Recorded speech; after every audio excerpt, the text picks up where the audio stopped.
Welcome to Soul, a weekly entertainment show on fashion, arts and culture, food, relationships, and mental health. Our weekly co-hosts are Dr. Delvena Thomas, Imani Warren, and Chef Irie. Now introducing our host, Miss Nicky Gelin. Hey y'all, so I'm Miss Nicky Gelin. Such a hot mess. Hello everybody, and welcome to MIA Magazine presents. So I'm your host. I am Nicky G. Nicky says you only live once, and I hope you're having a great Wednesday. Happy Hump Wednesday. And I want to start by just shouting out our sponsors for tonight. So a big shout out to the Florida Lottery and Duke and Dame Whiskey. So over the weekend, I attended the Florida Jerk Festival, and Duke and Dame Whiskey, they were definitely on the grounds giving out samples. I love their whiskey. It is caramel based. You can drink it straight up or drink it mixed with a chaser. So big shout out to Duke and Dame Whiskey. And also a shout out to the FAMU Medical Marijuana Education and Research Institute. Get credible information and engage in a safe space to learn and talk about cannabis. Educate, learn, and talk about cannabis in Florida with FAMU Medical Marijuana Education and Research Institute. Now, we have a special lineup tonight. We have two featured guests tonight. So, City Theater and the Adrian Arsht Center for the Performing Arts of Miami-Dade County are proud to present the 25th Silver Anniversary season of Summer Shorts, featuring a program of new short comedies, dramas, and mini musicals, as well as a fresh revival of past festival favorites written by the country's best playwrights. So tonight, our featured guests are Stephon Duncan and Jovon Jacobs of the Summer Short Night Vision by Dominique and its Morriseau or Morriseau. I think I kind of butchered that last name. So let's welcome our featured guest tonight. Again, it is Stephon and Jovon Jacobs. I think I kind of butchered the playwright's name. Correct me if I was wrong. I apologize. Welcome tonight. How is your Wednesday going so far? Well, it's going good. We're in rehearsal trying to get the show together, give you guys a nice show. But, we loving it. Okay. Were y'all laughing at me because I kind of butchered her last name? A little bit. Okay, so we're gonna get into that part. So tell us a bit about your background. We can start with anybody first. Okay, well, I'm originally from the Virgin Islands, St. Croix specifically. I came up here in Florida, Miami, 2010 to study theater and acting and stuff like that. And when I graduated, I stayed here and been working around the area for a little bit. Okay, so Caribbean now. Boy. All right. And Stephon? Okay, there's a period. Okay, go right. I'm out. The internet's missing out. Okay. Okay. For me, let's see. Okay, I'm born and raised in Florida, South Florida, and I went to school, not necessarily for acting, more for tech. So I did a lot of background things, and I always was like, I want to do that on stage. I've always wanted to, but I went about it a different way. And one day I was just like, you know what? I'm just going to go after this, just give it a shot and just go for it. And I quit my job and was like, I'm going to be an actor. And so I did that. Yeah. I love that. You got to do that sometimes. You got to listen to that voice yourself. After. Yeah, exactly. Yeah. So the summer shorts are here. It's coming back to Miami-Dade County City Theater. So tell us about Night Vision. What's the message? What's the plot? What is it all about? Or give us little snippets. Don't spoil it, but give us little snippets. We're not gonna spoil it. We're not gonna spoil it. But Night Vision is about this married couple this pregnant couple. The woman is pregnant, and we're about to have a kid. Go on this walk at night in Brooklyn, and we happen to witness very like a violent attack between a woman and a man. So and then when we get back home, we try to recall, we try to do what we can, we call the cops or whatever. But the question becomes, do we remember what we remember? Is it really accurate to what we saw? Or is it our biases that has influenced what we're saying, what we recall? What we perceive. So the question, that's what the play kind of gives you that question. Wow.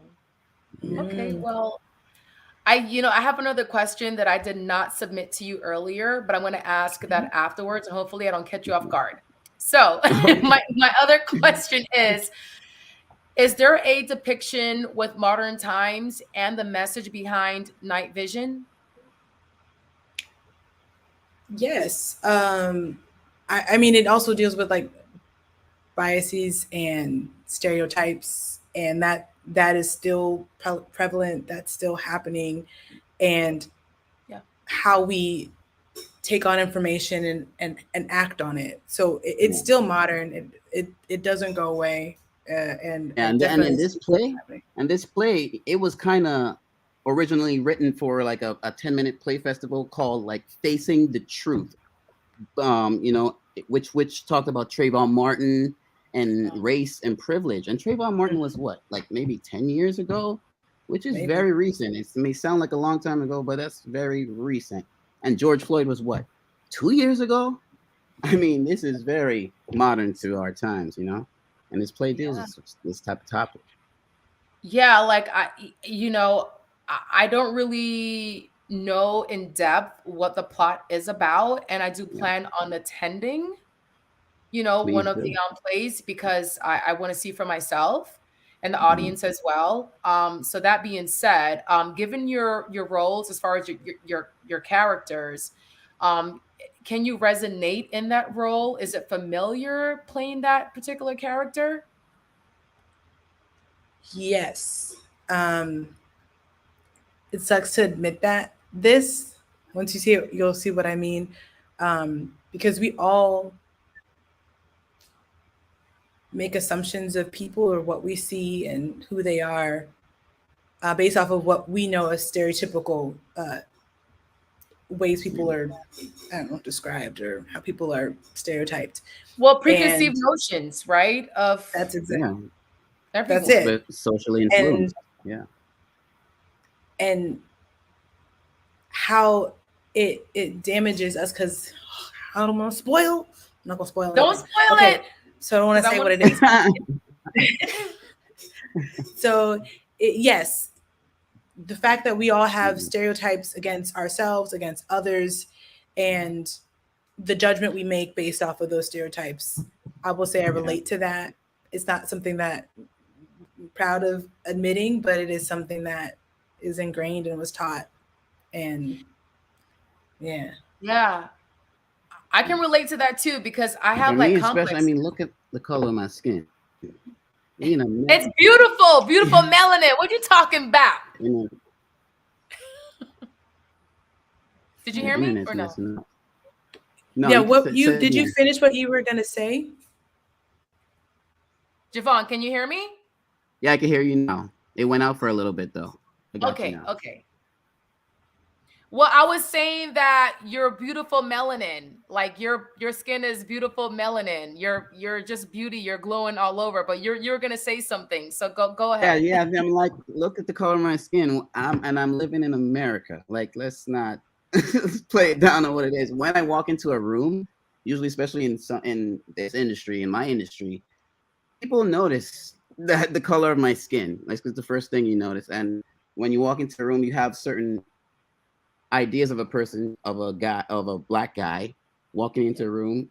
You already have these preconceived notions about them, and I experience that very often, living and being in the industry that I am in. So, and with the this also deals with the cops and the relationship with black people and black guys and cops, and how those biases kind of social biases kind of sink into our brains. Not only for cops or white cops, but in this play we also see how it influences us. We talk about Stephon's character Ayanna. The question was like, what happens that we start questioning, like, is this really what happened? Do I really think this way? And is this something that I've learned as well? Is it part of how I think too? You know? So yeah, it's definitely like resonates with me for sure. Yeah, I'm sure given society and the history that we have been through as far as Black and brown people, we have complexes. We have subliminal complexes that we may not even be aware of. I know I have those, you know. Exactly. And it's something that we definitely need to face. And we just need to know ultimately, No, like we weren't born this way. It's a learned habit. It's a learned, whether if you're white, black, yellow, red, whatever. I know that's probably not a good terminology, but that's a learned habit. And we have to get out of that mindset that we're all equal regardless of how we look, you know? Exactly. So what can you tell us about the playwright and director of Night Vision? Okay, as far as the playwright, well, you know, playwright is from Detroit, Michigan. You know, she's Dominique Morriseau, by the way. I think. Oh, Morriseau. I'm sorry, Dominique Morriseau. Yeah, okay. It's fine. It's fine. That's not. I just wanted to make sure that was clear. But she actually attended college as an actor, and you know, she started writing plays while she was in college, and eventually, you know, she wrote this play cycle, 3 plays about Detroit called the Detroit Cycle, I think if I'm not mistaken. 9-1. And then I was actually part of one of her plays prior to this production called Skeleton Crew, another one of her plays at a local theater here. But yeah, she you know, she was always a very activist person in her writing.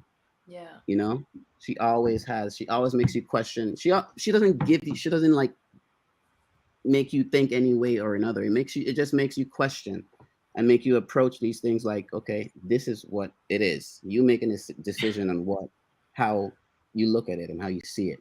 But she always makes you. One of the thing I like about her work is that when I play her characters, it turns me into an activist because her writing is so much like that, which is great because normally, like, I'm not as active as I should be as far as activism and being out in the streets and stuff like that and being really forward activist. But her work forces me to kind of do that and do the research and really dig into the topics, which is what I love about her. Yeah, she brings out that passion. Yeah, like, she brings it out. Yeah. So how can we? Well, no, go ahead. You want to? More to add to that? You know, Michael Yanni. We was going to talk about the director. Yes. That's what we were going to talk about. Michael, you mean Jim? Oh yeah, yes. Okay. We have 10 plays. I understand. It's okay. Yes, we got 10. We got so many different directors. You know, I just met him during, like, I've never worked with him before, and he had an interesting approach on how to dissect the work. He always asked questions, so he always had us questioning, like, why do you think you do this? Like, how long have y'all been together? Where do you think you were coming from? Do you think we have these issues now? Like, he was really just every time is asking us questions. He's like, I don't know the answer, but here are some questions. And that was his approach to this short play, was just questions, because that's just what we got. A bunch of questions. The discovery. Yeah. So, definitely. Also the play, it leaves you asking questions. It does. Yes. Understandably. So how can we find more information and purchase tickets? How can we find more information? Well, you can go to citytheater.com. There is you can also visit the Art Center. I'm sure there's links and stuff you can check out. There's also the Facebook pages of the theater companies. They're on Twitter, they're on Facebook, they're on Instagram, they're on all the social media stuff. Yeah, if City you follow Theater Instagram Miami. too, if Yeah. you follow them on Instagram, most of the time they have like a link. Oh, look at that. There we go. Beautiful. Yes, There it is. thank you. There it is. So wait, when does it start and when does it end? Like, tell us the time Right frame. there. It says it right there. June 2nd. Oh, I So see. June 2nd July to 9th. July 2nd. July It's 2nd. going to be July 2nd. July 2nd. Yeah. Yes. Got it. All So right, the y'all thing is, heard. there's a whole festival, a summer shorts festival. There's another program called Three Little Birds that they're doing as well that ends July 9th, I believe. So like that's also another program too, which is different from our summer shorts. So there's a Three Little Birds showcase as well that's happening the same spot. The Three Little Birds is more family oriented. Oh, Yes. really? Okay, awesome. And music from Bob Marley. Whoa! Oh, you know what? I saw that trending. Exactly. Instagram. Exactly. Okay, Come on So we're down. all tied together. Yeah. that's awesome. It's arts and culture. It's all connected. Of course. Yeah. So I don't know who want to go first, but what would you tell your younger self, and how old would you be? Who want to go first? Stephon. What would you tell your younger self, and how old would you be? I probably would be middle school. I tell myself this a couple times because I had a couple moments in my life where I was just like, girl, just do it. Just go for it.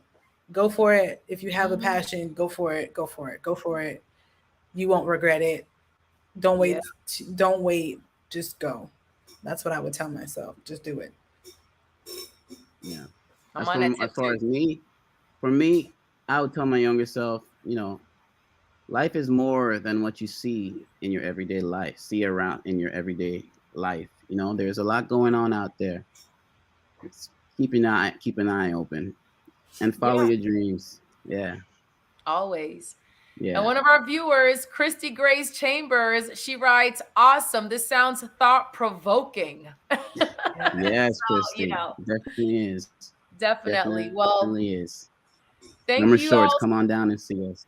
Yeah, I'll be there. So hopefully I get to meet y'all. I'm gonna check out the different schedules to see when. Let us know when you're coming. Let us know so we can say hi. Yes, definitely. I got to get some content, get my little IG pictures with y'all because y'all want to say for sure. What I'm saying? It's also about the message as well. The message is very important. Yeah. So thank you for that.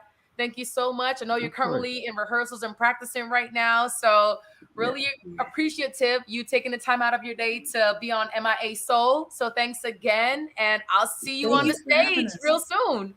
Yeah, we'll see you. Thank you so much. Thanks for having us. Thank you. Have a good night.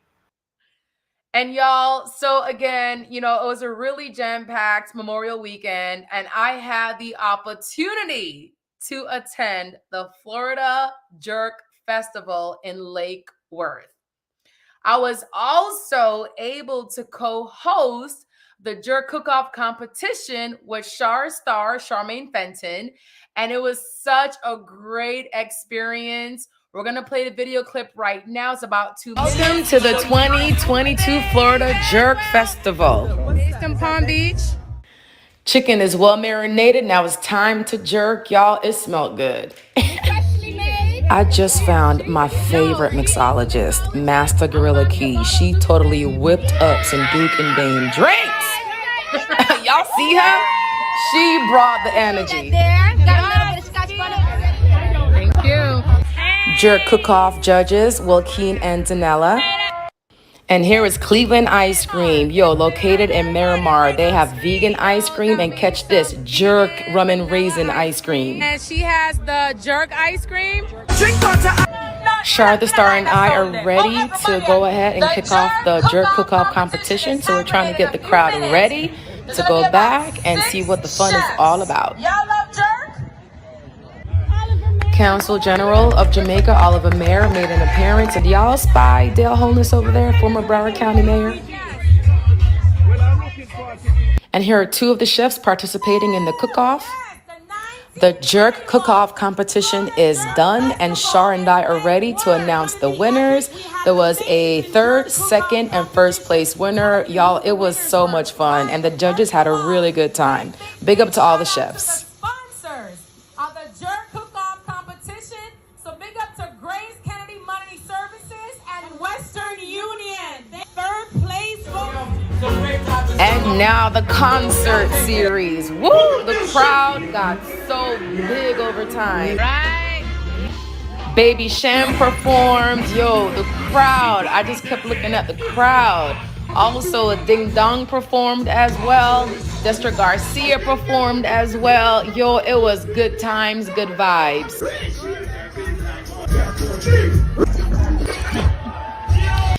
And here goes me and Shar, just a wine. We had a good time. See you next year, Florida Jerk Festival. All right, Michelle, I see you. You said this looked like an awesome event. Cleveland's is my favorite. Michelle, that was my first time having Cleveland's, and they had vegan ice cream. So I'll definitely be visiting Cleveland's old-fashioned ice cream in Miramar. And big shout out to Damian Tater. So Damian is the founder of the Florida Jerk Festival. So big up to Damien. Also the chefs, Keith is the first place winner for the competition with Keto, Seafood, and Jerk. And then the runner-ups were Donovan with Kingston Delight and also Crismo Jerk. So again, it was a great event. It's going to be even bigger in 2023. So I hope to see y'all next year at the Florida Jerk Festival 2023. All right.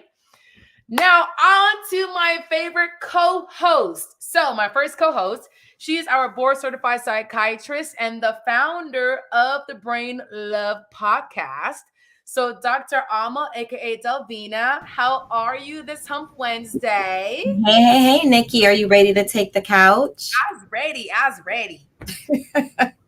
So, I saw you at the Jerk Festival. Yes! So it was kind of cool to see this video because I didn't stay late, and to see all those people filled in, in front of the stage, that's amazing. It grew overnight. It grew. The crowd came out of nowhere. Yes. Baby Sham and Ding Dong and Destra Garcia, they definitely brought the crowd later on that night. So you got to stay later next year. Stay look a bit longer next year. No, me don't want to. I had so much jerk though. It was a lot of fun. Mm-hmm. Yeah. I'll save my other comments for offline. Yes, we have to discuss something very important. This past Sunday on my podcast, the Brain Love Podcast, which is on all podcast platforms. So if you haven't subscribe today. And if you have questions, send questions to me through your podcast platform. So this past Sunday, I discussed autism. Autism is a very common disorder. It's called ASD now, Autism Spectrum Disorder. It's a developmental disability, and it's caused by, to put it plainly, differences in the brain. It can be a combination of causes. One thing I want to say is that vaccinating your child, your son or your daughter, does not cause autism. That received a lot of press throughout the years, and it has been dispelled. They've done a lot of research. Vaccinations do not cause autism. So if you have concerns about vaccinating your child because of you believe it will cause autism, please talk to your pediatrician. Vaccinations do not cause autism. So I want to put that out there. Children who have autism will often show signs by the age of 3. So if you have a child, and some children even by the age of 12 months, they will show you signs that there's some sort of delay, because autism includes impairments in social interaction. So maybe the child doesn't look at you. There may be a delay in speech, and their behaviors can be very bizarre. It's unusual for a child. They may do things that are done repetitively, like certain patterns. They may have to have things a certain way. So autism affects the way a child behaves, the way they communicate, the way they interact, and the ways that they learn. So if there's something different, if you are looking at your child or your nephew or your niece or your little cousin or, your best friend's baby, and you're like, I don't know, there's something that just doesn't seem right. Because typically it kind of, you can see it, you can appreciate that. But there are times when, and I talked about this on my podcast, when a young child or a baby, they're exhibiting signs and symptoms, and unfortunately the parents are not aware and don't realize that something is wrong. An example that I made on my podcast, this is an actual real story. A young girl who is now 19 or 20 did not speak until the ninth grade. So from the ages of 2 until the ninth grade, she was not conversing with other people. And she also had social ineptness. She didn't like to be around crowds. She didn't like to be even the family. She didn't want to be around when a lot of family came over to the home. She would go and sit in her mother's car. So some folks would say, well, maybe that's social anxiety. And that's possibly true. But the speech delay is the thing that is highlighted here, not the inability to socialize, that along with the speech delay. So it's certain things that are red flags, if you will, that should tip a parent off, or a guardian or a family member, that something isn't right. So if you feel that there may be something going on with your child, you're just not sure, that number that you see on the bottom of the screen, that is a good number for you to call, to get started, to call someone, speak to them, get additional information. If your child is not yet 3 years old, you can contact this number, the Early Childhood Technical Assistance Center, 919-962-2001. If your child is 3 years or older, you should contact the local public school system. Oftentimes, parents are not aware that they can get assistance from their child's school, from the elementary school. The psychologist can do testing, or one of the mental health professionals can do testing, the neuropsychologist. So they typically have someone in the schools, or a part of the school system in the county, that can go to your child's school and do testing. So I just wanted to do a little piece on autism so folks can get their children the help that they need, because when they don't get help, sometimes things happen like what happened to this young lady. She's now in jail. So I have a question, because I don't really fully understand it, and maybe some of our viewers as well, but is it like hereditary? Yes, ma'am. That is an excellent question. It can be. So there's a lot of different factors that can cause the issue. It's not just one thing, so it can be a little complicated.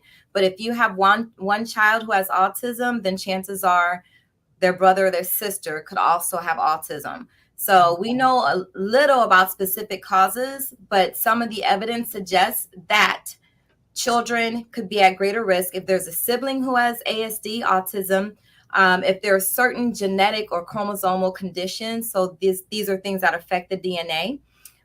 If the child had complications at birth, or if they were born to older parents. So some of you folks out here that want to wait until you're 60 to have children, meaning the man and the woman, because a lot of people talk about old eggs, women having old eggs who have babies later in life. But if the parents, meaning the mother and or the father, are older, that too can be associated with autism, according to research. Wow. Okay. Well, Dr. Alma, thank you very much. And again, y'all look at the bottom of the screen. It's Early Childhood Technical Assistance Center, ECTA 919-962-2001. Yeah. Well, thanks again, and we'll see you next week. All righty. Say brain love. Brain love. And now on to my next co-host. She's our arts and culture connoisseur. So Imani Latifa, what do we have tonight? Peace and love to my MIA Media fam. What's up, Doc? What's up, Chef? What's up, Nicky Yodo? I am coming to you from a secret location here somewhere. I'm getting some amazing things that are happening, but I have a little video that I sent to you guys. If you don't know, you better show. ABFF is coming to Miami. They are back, they are black, and they are bad. You guys get ready. If you don't have your tickets, check out the website. Some of the information is still in the process of being posted, so please do that. So I will see you guys next week, but until now, here's my little video. Mwah! Peace and love, fam. Made it to the Little Haiti Cultural Arts Complex for this amazing exhibition. Beauty is strength. Amazing artists, as you see here. As you guys don't know, this is the ending and wrapping up of the month of all the amazing Haitian artists and exhibitions that's been going on. So I just wanted to kind of wrap it up with these particular artists. Stop by there, you guys. You won't be disappointed. Oh, all right. Well, yeah, I'm gonna definitely stop by. I'm all about arts and culture, galleries, and museums. So thank you so much. And now on to my next co-host. He is a NFL and NBA chef. He's also a guest chef on the Ricky Smiley Morning Show. So Chef Irie. What's up, Nicky? My intro for you? I know, right? I love it. You know, I decided to come on outside. You know, I should have gotten my light, but I'm here, and take advantage of outdoors, because I can.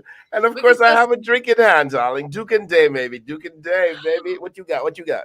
I have Duke and Dame too, mixed with like some cranberry stuff. Okay, we gotta represent, baby. We gotta represent. You know what I'm saying? Yes. What's up, sponsor? Black owned. I love it. So I see you was up at the Jerk Festival having yourself, time of your life. I miss you at the Jerk Festival, Chef. Well, look here, man. I stay. I could have gone, but I stayed home because it was raining like cats and dogs down here, and I was like, you know what? I'm just gonna chill and watch some Netflix. Okay, good excuse.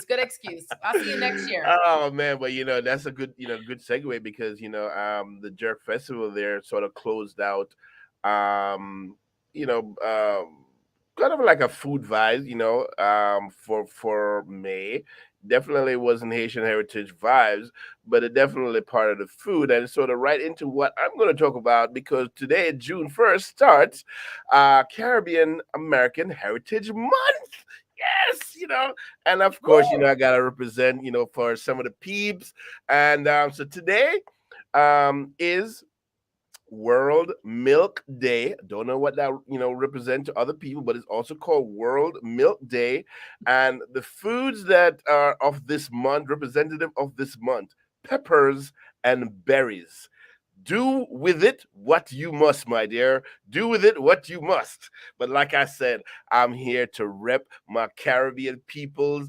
I'm over here with the St. Lucia peeps. Yes, okay. I'm over here with my Bayesian peeps. Yes, I'm over here with my Guyana peeps. What's up? I'm over here with my VI Massive, baby. Is that the VI Massive? See? Of course, and I had to bring out the tried and true, my Carnival Trinity flag, my Juve flag from Trinidad. You know what I'm saying? And of course, my peeps from St. Kitts. But I wouldn't, be represented, if I wasn't representing the yard from yard.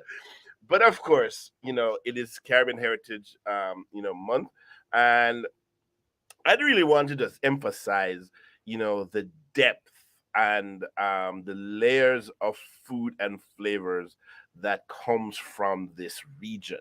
Okay, we have 20 plus islands in the Caribbean, and of course we have other countries that are really close, that are landlocked, right there, on the South America, going up, Costa Rica, Belize, Honduras, and all those places. Then you go down, out east, and you got Curacao, and then of course, so many islands, from French Creole, Spanish, it's all over the place. So, you go over there, Martinique, you got, the crab farci, which is stuffed crab, you got people's representing in Barbados with the flying fish and cuckoo next to it. That's what them flying fish look like. They're small fishes.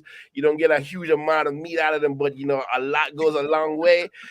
Trinidad representing with the chicken roti or goat roti or duck roti. And of course, you can't remember, it's like a cousin, the doubles. Boy, look here. You got Creole boudin sausage in Martinique again. You got empanadas. Look here. the Cuban people representing with the picadillo and the arroz con pollo. Oh, look here, man. Things is sweet in the Caribbean. If you're talking about you can't find flavorful foods, you need to check yourself, before you wreck yourself. I'm just saying. I'm just saying, check yourself before you wreck yourself, baby. Because look here, and then you go over there in the in the DR, man. There's so much flavorful food in DR and Puerto Rico. So if you're taking a trip this, in the summer, and you're gonna be visiting a Caribbean island, I don't care which one it is, please do not jump on a plane from here to go seek out McDonald's. Please don't go seek out fast food. Go seek out the locals and ask them, where do they eat? What kind of foods is representative of this culture? Try that food, especially if you're on that island. And when you come back to the States, definitely try to find out, find some restaurants that produce those food. Over there, if you're in Jamaica, make sure you try, scotches over there, in Mobay, and they're gonna show you how to do it right, on the wood and the zinc. Make sure you get some managed water, the original thing. The original thing, right? You know what I'm saying? I know. Yes. But Chef, DR is a mofongo, right? Mofongo? Yeah. You got mofongo in DR, mofongo in Puerto Rico, pork, baby. The mashed plantains with the garlic and the herbs and the oil and the butter and the chicharrones, mixed into that. Oh, child, look here, put some shrimp on that, put some duck on that, put some chicken on that. Oh, my God, make it vegetarian. Look here. The food, it's gonna be a wrap when you try these foods, And speaking of, DR food, I want to big up my boy, Chef Danny over there in Yarumba. Yeah, have you been to Yarumba yet? You need to go to no. We need to go to Yarumba. Okay. Let me know when. Is Dexter listening? We need to go to Yarumba and check out my man Danny. Food from the DR. We talking wicked food. This is not like some prento stuff. We're talking some really good stuff. All right. Okay. Well, I'm there. It's right there in Miami Gardens, across across the Palmetto from where We Shuckin' is. Anisha's restaurant there on one side, and he's on the other side of the Palmetto, very close. So give you sort of idea where you're going to be. To go to Yarumba restaurant. So Caribbean Heritage, American Heritage Month is this month, June. So look forward to a lot of activities, throughout the course of June. If you're here in, you're definitely going to see a lot in Miramar. Miramar, Lauderdale, anywhere there, very large, contingencies of Caribbean, people, Caribbean American people. Look out for those events. Go support those events. Buy some food from the vendors, and enjoy yourself some Caribbean vibes. And of course, June also is sort of like the launch month because, Carnival is going on in some places and coming up in some places. Not in Trinidad, like in the large scope of it, but next year, Carnival will be on in Trinidad. For those of you who have already saved up your pennies and you go, and make sure you go. Crop Over in Barbados is coming up in August, and of course, the last Carnival of the year is always here in Miami, Columbus weekend. October. Yes, in October. So June is one of the month where all the bands from Miami Carnival, they start doing their launch parties. So go to the parties, enjoy yourself, buy the food, support the band so that they can come out and do great things in October. So yes, Caribbean American Heritage Month. That's what I'm talking about. All right, Chef. Thank you very much. So I will see you at the Dominican restaurant you were talking about. Yarumba. We gotta make sure that we can get a contingency so we can go up there. So trust me, you will not be disappointed. Well, I'm there. So thank you so much, and we'll see you tomorrow night on Flavor of South Florida. Yes, we're gonna be delving into some home, with some wines, black-owned wines, baby. That's what we're talking about, baby. Cheers. All right, Chef. Thank you so much. And we'll see you tomorrow and next week on Soul. And y'all, thank you so much for being our guest tonight. Tomorrow again is Thursday, so it is lunch with legacy leaders with Emery Serral. That is tomorrow at 12 p.m. And then Flavor of South Florida with Chef Irie tomorrow at 7 p.m. So visit MIA Media GRP on Facebook. It is live streamed again on Facebook, also on YouTube. Again, it's MIA Media GRP. So thank you so much. Thanks for tuning in. We'll see you soon and have a wonderful Wednesday night.